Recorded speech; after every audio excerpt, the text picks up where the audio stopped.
Kalau salah satu kurang baik, diperbaiki oleh Allah. Misal, dunia baik tapi akhirat tidak, maka diperbaiki oleh Allah kepada yang lebih baik. Surat pertama Al-Fatihah, surah kedua Al-Baqarah. Ya. Sebelum doa baca tuh Al-Fatihah sama Al-Baqarah. Tapi Al-Baqarahnya tidak dari ayat yang pertama. Kepanjangan. Cukupkan di ayat 285 sampai ayat 286, dua ayat terakhir. Hadisnya sahih. Kalau mau dikuatkan biasanya banyak ulama memasukkan ayat 284. Ada yang sudah masuk ke dalam Ka'bah di sini? Ini informasi saja. Dan 3 ayat ini, Al-Baqarah 284, 285, 286, itu ayat yang dituliskan di dinding Ka'bah. Itu yang saat berhala dikeluarkan, gambar-gambar dihapus, syair-syair diganti dengan ayat Quran sehingga jadi kain kiswah Ka'bah di luar. Itu ada sejarahnya. Yang di dalam pun dihiasi dengan hiasan ayat Al-Quran. Di antara yang dituliskan itu Al-Baqarah ayat 284, 285, 286. Intinya di 285 dan 286-nya. Tadi rakaat pertama yang saya bacakan dalam salat Isya. Hadisnya sahih. Itu spesial malaikat Jibril turun kepada Nabi Muhammad SAW mengabarkan kabar gembira siapa yang membiasakan membaca Al-Fatihah. Ya, kemudian 2 ayat terakhir di Al-Baqarah dari amanar rasulu sampai fansurna 'alal qaumil kafirin, tidaklah dia membacakan itu kecuali setiap hurufnya dijaminkan mengabulkan doa-doa yang dia mohonkan sepanjang benar doanya dan tidak diselimuti maksiat. Ini maaf ya. Ini saya minta maaf dulu nih. Kalaupun Anda benar doanya khusyuk sampai nangis, tapi ada selimut maksiat dalam permohonan doa itu pengabulannya mental lagi. Hadisnya sahih.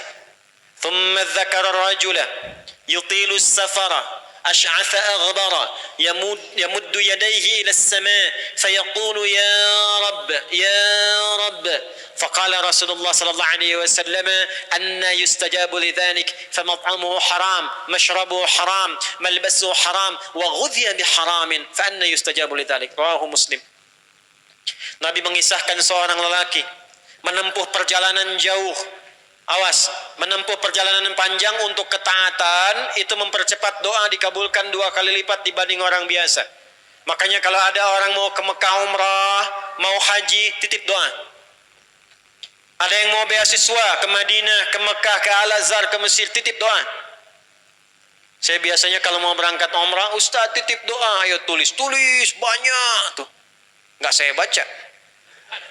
Saya simpen aja, ntar dekat Ka'bah, ya Allah engkau maha mengetahui. Ya, mohon kabulkan semua doa-doa ya dari teman-teman jamaah yang dititipkan dalam kertas yang telah mereka tuliskan itu. Simple Pak, daripada capek kita bacakan satu-satu. Dan alhamdulillah biasanya ya insya Allah terkabul. Insya Allah. Itu perjalanan jauh. Nah orang ini menempuh perjalanan untuk sekedar berdoa. Safar. Ya, safar yang baik.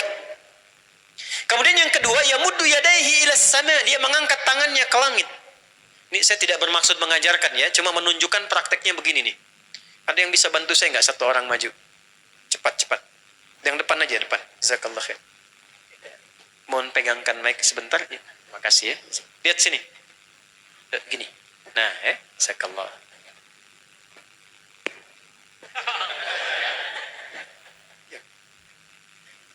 Nah, gini ya. Ini tangan, lihat telapak 2 ya. Berdoa itu sesuai porsinya dan ikuti caranya Nabi. Kalau doanya formal dalam sholat dan diikat dengan gerakan, jangan kreatif. Ikuti seperti Nabi yang contohkan. Misal dalam sholat, shollu kama ra'aitumuni sholli. Sholatlah seperti kalian melihat aku sholat. Nanti ada 3 posisi atau sampai 4 posisi dalam sholat yang mempercepat terkabulnya doa. Posisi puncaknya sujud. Hadisnya sahih, inna ma aqrabal abdi min rabbihi wa huwa sajidun fa aktsirud doa. Keadaan terdekat antara hamba dengan Rabbnya adalah saat sujud, maka perbanyak doa saat sujud. Tangannya posisi sujud begini, menempel. Jadi nggak usah begini. Oke, begini. Nah, ini di luar sholat. Di luar sholat, kalau berdoa, tangan begini. Lihat baik-baik ya. Ini kitabnya agak banyak, bahasanya panjang, saya berikan yang simpelnya saja ya. Baik. Ini kan teman-teman telapak yang kanan, yang kiri ya. Padukan begini. Ya. Lalu setiap Anda kan pasti punya garis yang kanan dengan garis yang kiri. Ada kan? Itu membentuk keseimbangan. Awas, ini bukan ilmu otak-atik ya. Ini ada sanadnya nih. Pertemukan dua garis itu sehingga seimbang tangan ini. Tuh. Ini masalah sederhana tapi poinnya penting sekali. Sudah? Cara yang pertama begini. Ini di luar salat dan bukan dalam posisi saat istisqa, saat minta hujan. Begini. Sudah? Pertemukan. Lalu letakkan sejajar dengan dada di sini. Ya. Jadi kalau dada itu ini posisinya, ini nahar di sini. Ini ada rongga dari bagian atas dengan perut, ada rongga kosong. Nah, ini yang disebut dengan sodrun di sini. Ya, kalau kita meletakkan telapak tangan saat sholat begini, letaknya di sini. Yang ini perut, yang ini nahar. Doa itu di sini. Jelas? Semakin kita memohon dengan lebih sangat, naikkan sedikit begini. Sudah? Kalau istisqa, minta hujan, agak lebih tinggi ke atas. Nah, ini cara mengangkat yang standar di sini untuk memohon. Jelas? Oke, jazakallah khair. Nah, orang ini dia mengangkat tangannya. Jadi melakukan perjalanan jauh, mengangkat tangannya, yamuddu yadayhi ilas sama. Orang yang berdoa dengan mengangkat tangan itu dijawab doanya oleh Allah lewat keterangan Nabi SAW, itu bisa kama qala 2 kali lebih cepat dibandingkan dengan orang yang tidak mengangkat tangan saat berdoa. Jadi Anda cuma sekedar doa dengan mengangkat begini, itu lebih cepat potensi dijawabnya dengan mengangkat doa. Ada seorang bertanya pada Nabi SAW, hadis sahih, ya Rasulullah, bagaimana pendapatmu dengan seseorang yang meminta kepada Allah dengan mengangkat tangan, atau kama qala. Lalu Nabi mengonfirmasi, bertanya balik, bagaimana kalau ada seseorang memohon kepada Anda dengan mengangkat tangannya? Pak, tolong Pak, tolong Pak, tolong, gitu kan? Di depan rumah Anda 1 jam begitu, Pak, tolong Pak. Kira-kira Anda beri atau tidak? Beri. Minimal kalau Anda nggak punya kemampuan, Anda referensikan atau beri sesuai kemampuan Anda kan? Angkat tangannya. Dia jawab, saya malu kalau nggak ngasih. Apa kata Nabi? Innallaha hayyun karimun. Allah itu lebih punya sifat peka untuk merasakan malu pada hambanya kalau dia tidak memberi ketika hambanya mengangkat kedua tangannya.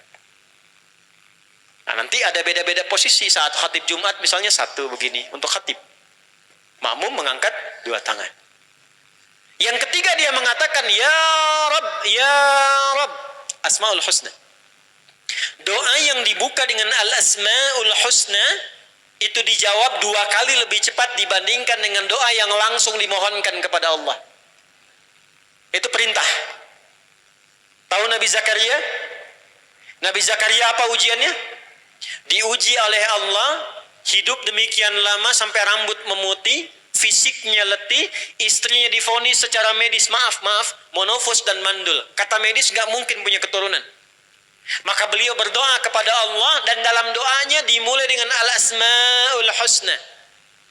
Sebelum sampai ke doa itu di Ali Imran ayat 38 sampai 39, buka dulu Quran surah 17 Al-Isra ayat 110. Ini perintah langsung dari Allah. Qul id'ullah aw id'ur rahman ayyamma tad'u falahul asmaul husna. Quran surah ke-7 ayat 180. Walillahil asmaul husna fad'uhu biha. Fad'u biha. Qul Allah, kalau engkau punya masalah hamba-Aku, dan tidak ada di dunia ini yang tidak punya masalah. Quran surah kedua ayat 155. Wala nabluwannakum bisyai'. Setiap yang hidup itu Aku pasti akan uji dengan masalah. Itu kata Allah. Jangan disimpan sampai di situ, teruskan. Bukan untuk membebani hamba-Ku dengan masalah, tapi untuk menaikkan kualitas hidupnya sehingga menjadi lebih baik. Jadi ketika Allah titipkan masalah itu, bukan ingin membuat kita bermasalah, tapi dengan masalah itu kita diuji supaya kualitas hidup kita menjadi lebih baik. Ini Anda yang kuliah di UPI di sini, Ada ujian nggak? Ada. Untuk apa ujian itu diadakan? Supaya bisa melihat kualitas peningkatan ilmu Anda dari masuk sampai naik tingkat.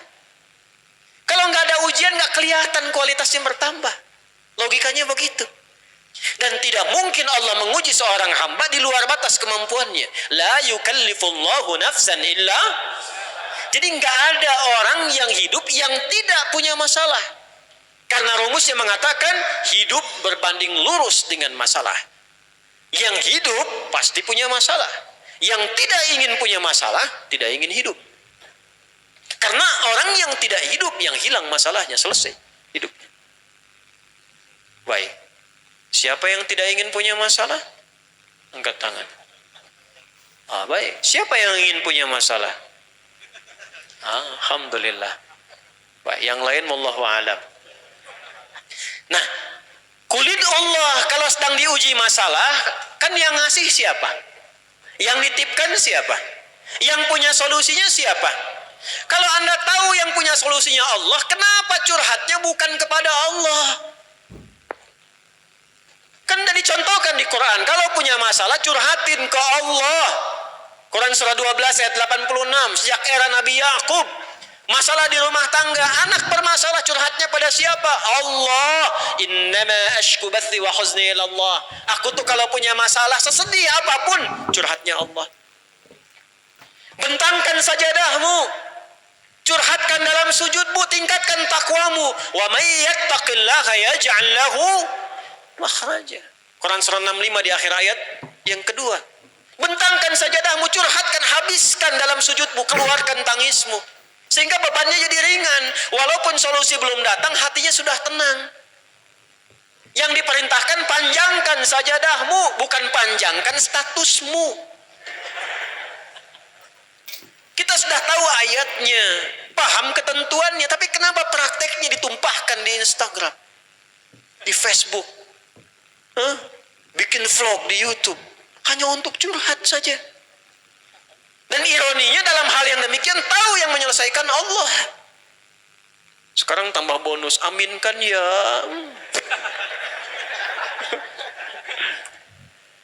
Yang mengaminkan doa ini mudah-mudahan dihilangkan masalahnya. Puguma mana yang ada bermasalah kayaknya ini dia. Itu gimana? Kumaha hati teh? Paham? Curhatkan sama Allah. Nah, bagaimana mintanya? Sebut namanya ya Allah. Awidur Rahman. Kalau kita ingin minta lebih cepat, minta dengan kelembutan Ar-Rahman.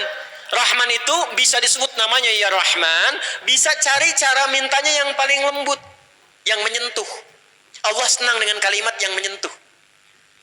Misal ya. Kembali ke Nabi Zakaria tadi. Quran surah 3 ayat 38. Hunalika da'a Zakaria rabbah qala rabbi habli min ladunka dzurriyyatan thayyibah innaka sami'ud du'a. Ya Allah, hamba-hambamu itu telah menghukumi aku dan istriku tak akan mungkin punya keturunan. Sedangkan engkau yang maha pemberi tanpa punya batasan. Mereka mengatakan istriku punya keterbatasan. Maka aku memohon kepadamu yang pemberianmu tak ada batasan. Mohon ya Allah anugerahkan keturunan dari sisimu saja ketika mereka mengatakan tidak mungkin itu punya. Sungguh engkau yang maha mendengar doaku ya Allah. Perhatikan, kalau kepada yang maha mendengar saja tidak terkabulkan, mohon tunjukkan kepadaku saat ini dengan cara apa lagi dan kepada siapa lagi aku mesti memohon. Itu dalam banget. Ya Allah, engkau perintahkan aku berikhtiar mencari kerja, aku lakukan. Engkau perintahkan mengeluarkan keringatku dengan cara yang halal, aku kerjakan ya Allah. Engkau perintahkan aku jauhi yang engkau larang, aku lakukan ya Allah. Sekarang aku telah berikhtiar dari sejak keluar, aku telah menunaikan sholat subuh seperti yang engkau maha mengetahuinya. Dan menjelang malam aku mengadukan bahkan di rumahmu ya Allah hanya untuk sesuap nasi bagi istri dan anakku dari yang halal itu. Aku telah melakukan apa yang kau perintahkan, aku hanya memohon apa yang telah kau janjikan. Kalau dengan semua ikhtiar yang aku kerjakan sampai detik aku bersujud di hadapanmu di rumahmu ini belum kau kabulkan, mohon tunjukkan kepadaku di malam ini ya Allah dengan cara apa lagi mesti aku memohon kepadamu. Minta. Pernah enggak begitu mintanya?